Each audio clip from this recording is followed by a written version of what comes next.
여러분 안녕하십니까? 화요일 아침 여수 MBC 뉴스투데이입니다. 지역 가두리 양식장의 주 어종 가운데 하나인 참돔, 요즘 산지 가격이 폭락하면서 비상이 걸렸습니다. 도쿄올림픽을 위해 비축됐던 일본산 활어가 수입되면서 공급량이 크게 늘었기 때문인데요. 어민들은 정부가 수입량을 조절해야 한다고 주장하고 있지만 사정이 녹록지 않습니다. 강서영 기자입니다. 전남 여수의 한 해상 양식장에 2kg 안팎의 대물 참돔들이 꽉 들어찼습니다. 1kg 남짓일 때가 가장 팔기 좋은 시점이지만 출하 시기를 놓치다 보니 바다 어장에서 몸집만 커져버린 겁니다. 보시는 것처럼 가두리 양식장에는 제대로 팔리지 못해 크기가 커진 참돔들로 가득합니다. 물량 적체가 가중되다 보니 요즘 가격은 킬로그램당 8,500원 선으로 지난해보다 20% 넘게 떨어졌습니다.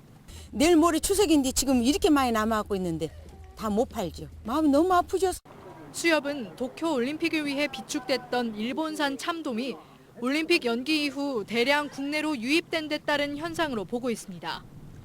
실제로 올해 일본산 활참돔 수입량은 250여 톤으로 지난해보다 40% 이상 늘어나 산지에서는 수입량을 조절해야 한다는 요구가 거셉니다.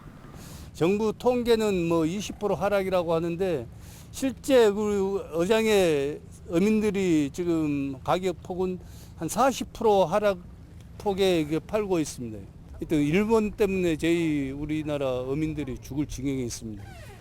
그러나 수입량을 제한하거나 검역 비율을 높여 간접적으로 수입량을 조절하는 방안은 무역 보복에 빌미를 줄 수 있다는 것이 해양수산부의 입장입니다.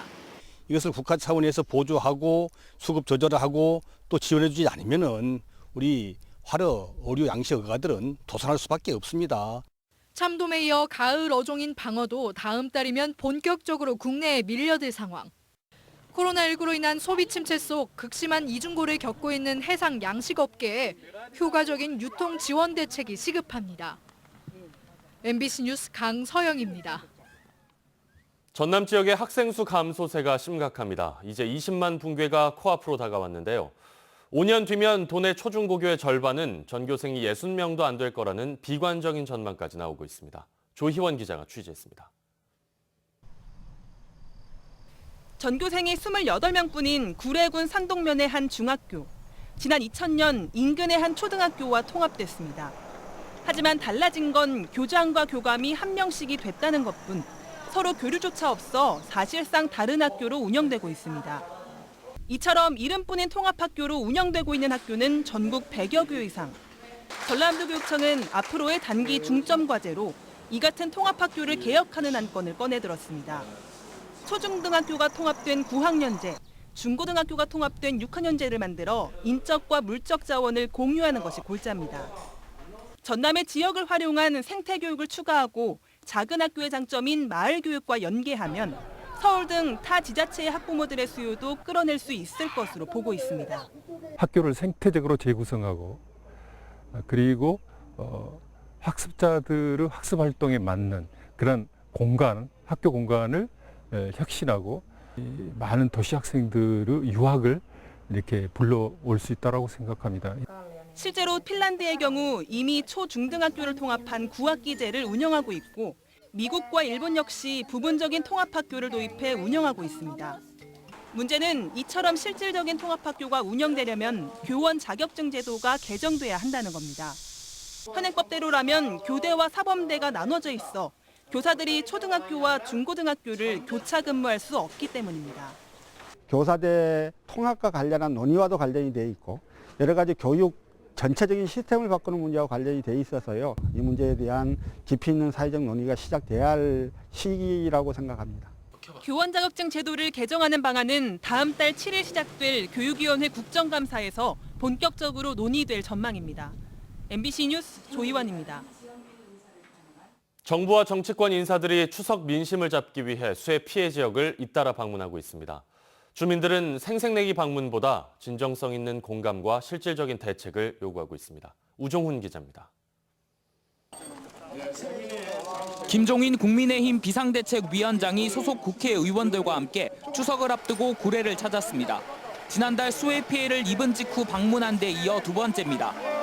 특히 주민들을 만난 자리에서 김 위원장은 피해 당사자가 공감할 수 있게 지원하겠다고 밝혔습니다. 특별교부금이나 일반 교부금이나 이런 측면에서 보다 적극적인 지원이 되도록 최선의 노력을 갖다가 경주를 하겠습니다. 추석을 앞두고 호남 민심을 잡기 위한 정부 정치권 인사들의 구례 방문이 이어지고 있습니다. 지난 주말 정세균 국무총리는 섬진강유역 구례와 경남 하동을 찾았습니다. 정 총리는 섬진강댐의 잘못된 방류로 수해 피해를 입었다는 주민을 만나 정부 차원의 진상규명을 약속했습니다. 공명정대하게 이렇게 조사하고 또 책임 여부를 규명하도록 이렇게. 정치권 주요 인사들의 잇따른 방문에도 주민들은 실질적인 대책이 마련된 게 없다며 불만입니다. 명백한 인재로 빚어진 수해인데도 이를 밝혀내기 위한 원인 조사는 이루어지지 않았고 한 달 이상 시장이 서지 않는 등 상인들의 피해가 막심한데도 보상 대책이 나오지 않고 있다는 겁니다. 천재인지 인재인지도 조사를 해보겠다 이런 말씀만 되풀이 하십니다. 그래서 저희들은 정말 기다리다 지금 지쳐서 어떻게 추석을 맞이할지. 수해를 입은 구례로 정부와 정치권의 방문이 이어지곤 있지만 만족할 만한 원인 조사나 피해 대책을 얻지 못한 주민들의 추석 민심은 차갑기만 합니다. MBC 뉴스 우종훈입니다. 코로나19로 배달 수요가 늘면서 배달의 비용이 크게 늘고 있는데 업주들은 높은 수수료가 부담입니다.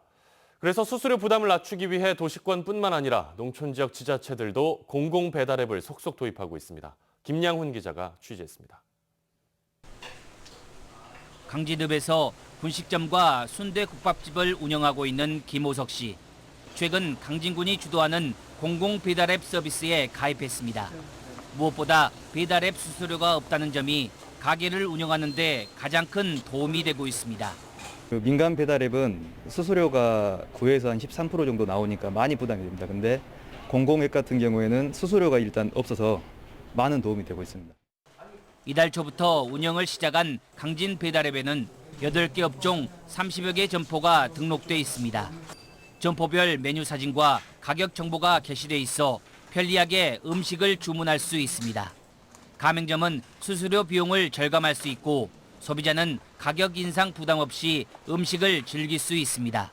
이 공공 배달 앱을 통해서 소상공인과 소비자의 부담을 줄여서 저희 지역 상권 활성화에도 긍정적인 영향을 끼칠 것으로 기대하고 있습니다. 강진 배달앱에서는 음식 주문뿐만 아니라 강진군 특산품 쇼핑도 가능합니다. 하지만 한계도 있습니다. 아직 등록업체가 많지 않고 기존 앱에 길들여진 소비자의 눈을 돌려야 합니다. 강진군은 차별화 전략 마련과 함께 홍보 강화를 통해 연말까지 가맹업체를 100개까지 늘려나갈 계획입니다. MBC 뉴스 김양훈입니다. 전남 자치단체들의 고령 인구 비율은 고흥군이 가장 높고 광양시가 가장 낮은 것으로 나타났습니다. 호남지방통계청에 따르면 지난 2019년 말 기준 전남 지역별 65세 이상 고령 인구의 비율은 고흥군이 40%로 가장 높았고 광양시가 12%로 가장 낮은 것으로 조사됐습니다. 또 전남 지역 65세 이상 고령자 비중은 지난 2000년 13%에서 지속적으로 증가해 올해는 23%를 기록했고 20년 후인 2040년 42%에 이를 것으로 예상됩니다. 순천에서 코로나19로 확진을 받은 80대 남성이 치료를 받다 숨졌습니다. 순천시는 지난달 28일 순천에서 확진 판정을 받고 조선대병원 중환자실에서 치료받던 80대 확진자가 지난 26일 숨져 지역 내 첫 사망자가 발생했다고 밝혔습니다. 이 80대 남성은 고혈압과 당뇨 등 기저질환을 앓고 있었으며 서울 지역 확진자와 접촉해 감염됐던 것으로 알려졌습니다.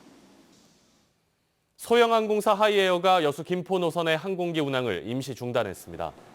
하이에어 측은 여수 김포 노선의 수익성이 악화돼 해당 구간의 항공기 운항을 연말까지 중단하고 코로나19 상황과 여객 수요 등을 고려해 운항 재개 여부를 결정할 계획이라고 밝혔습니다. 하이에어는 지난 1월 말 여수공항에 취항해 많게는 하루 3차례 여수 김포 구간을 운항했지만 제주항공과 진에어 등의 저비용 항공사가 여수에 취항한 이후 수익성이 악화된 것으로 알려졌습니다. 도로가와 주택의 사고 위험이 있어 보입니다.